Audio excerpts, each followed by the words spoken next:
Hello, wonderful peoples of the internet. It is I, Joaquin, and we are here with the Virtualee in the Merc world. We are going to write a short story. The short story that won the polls is actually the mountain. Hi, friend. You are my best friend.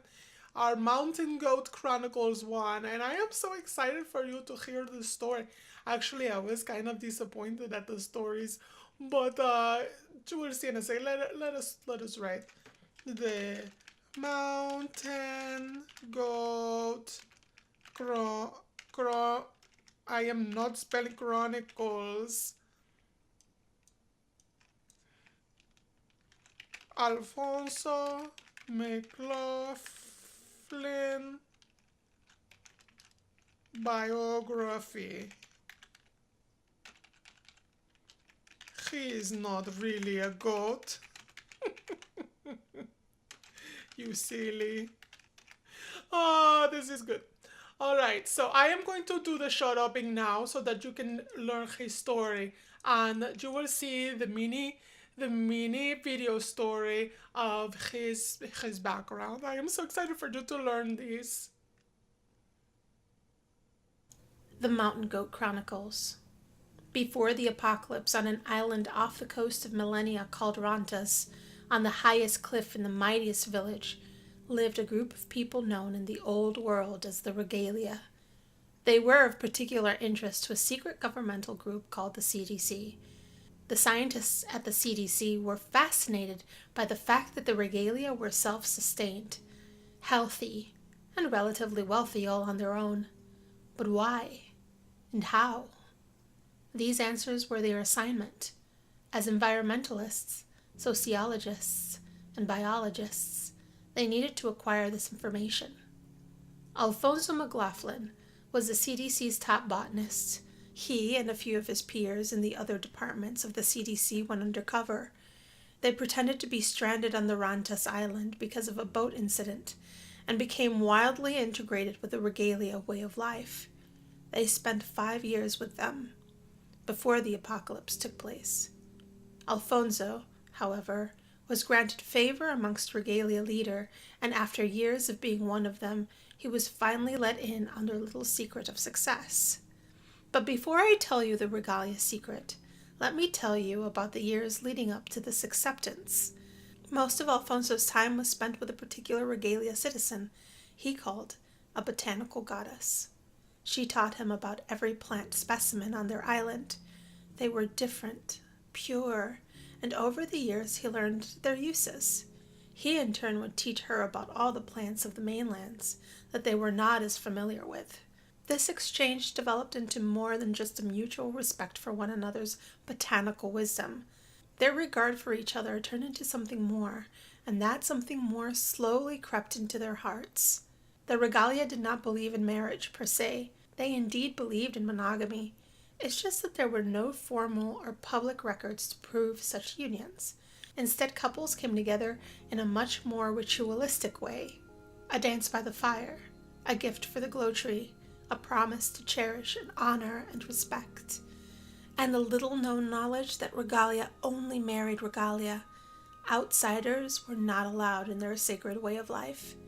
However, Alfonso and his botanical goddess fought for their right to be united, but unity meant knowing their secret, the secret of their existence, the reason why they cut themselves off.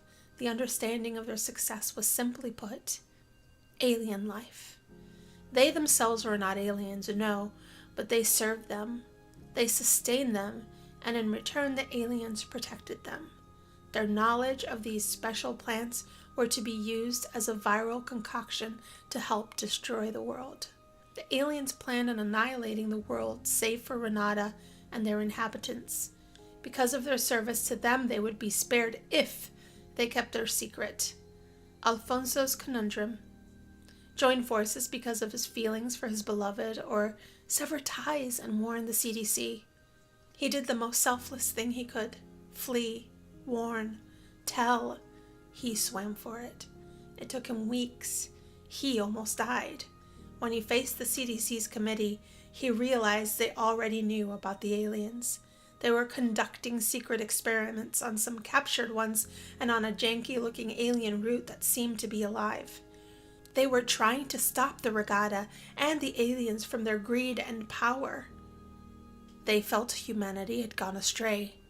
The aliens wanted to put a stop to it, and the CDC wanted to put a stop to the aliens. The CDC had Alfonso agree to some testing because of his exposure to the glow trees, the closest thing to alien power the humans could get their hands on, outside of the alien root and some random alien husks they gathered. The test drove him mad.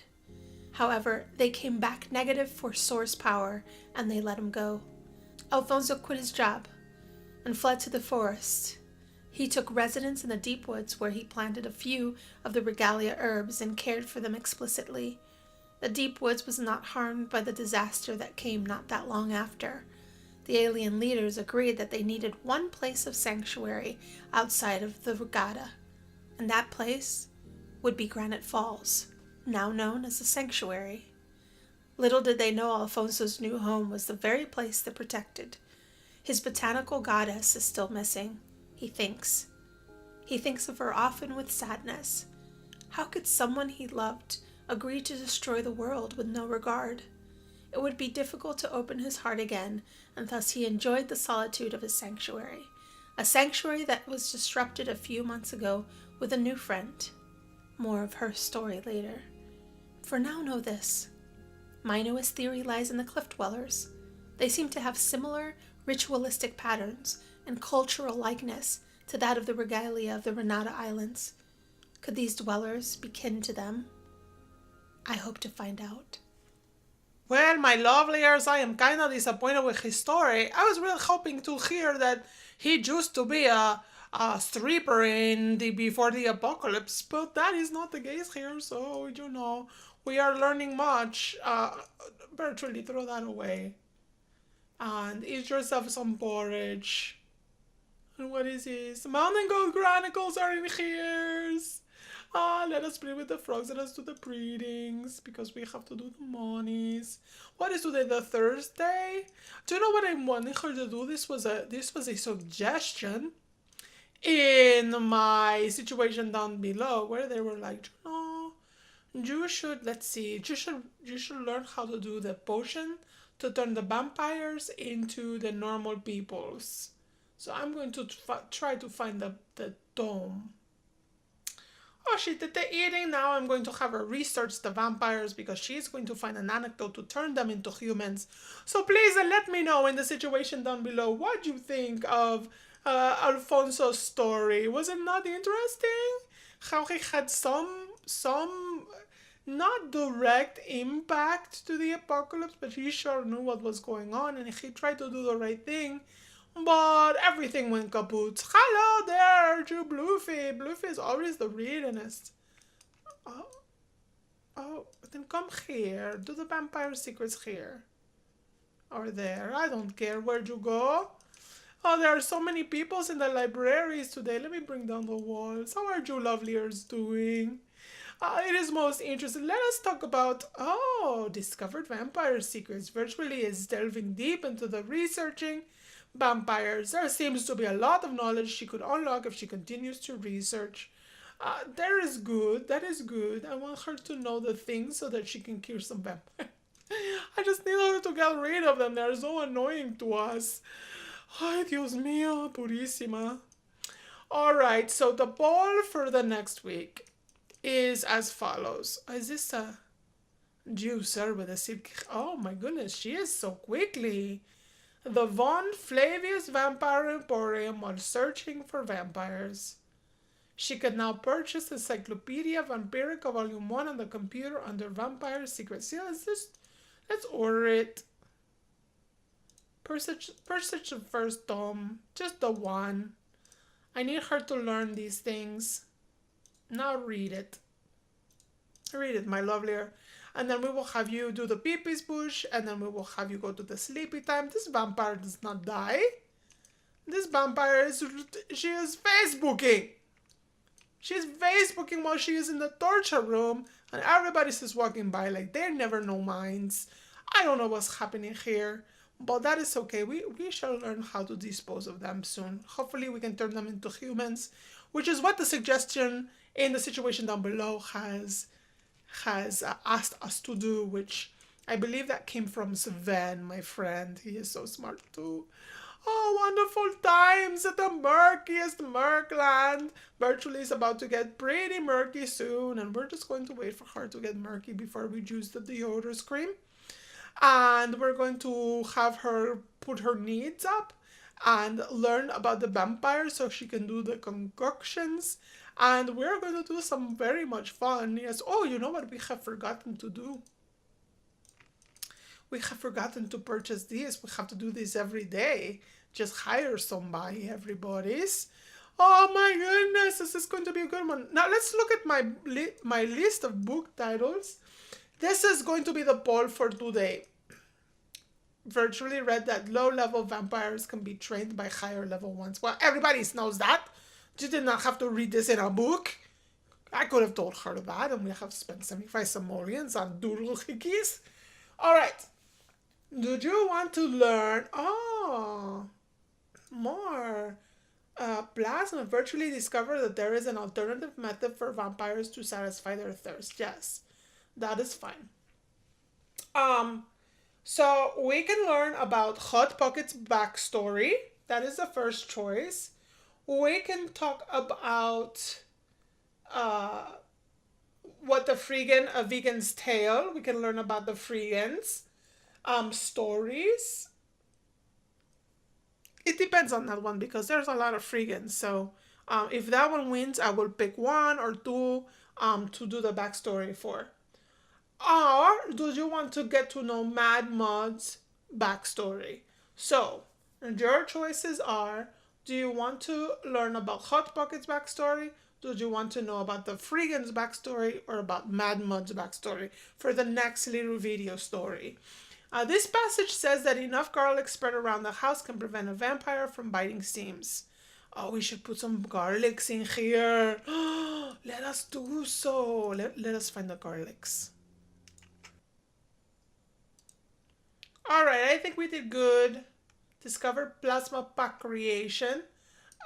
You can come over here and use the peepees bush. Fertilize that. And then I'm going to send her to do the nappy nappies because it's time for the nappy nappies. Relax and sleep. And we will be right back, my loveliers. Alright, everybody, so we are back. She is eating her ramen salad. She has bred a new frog. The vampire is getting hungry. Yes, she's getting so hungry. I don't think she's going to be around for too much longer. We are trying to find a remedy to make her a human, but I am not knowing if this is going to happen today before she dies. Oh, this is what we have been reduced to, the murderers of the vampires. But you know what? They're so annoying and they're pests. They're like rats. We must extinguish them.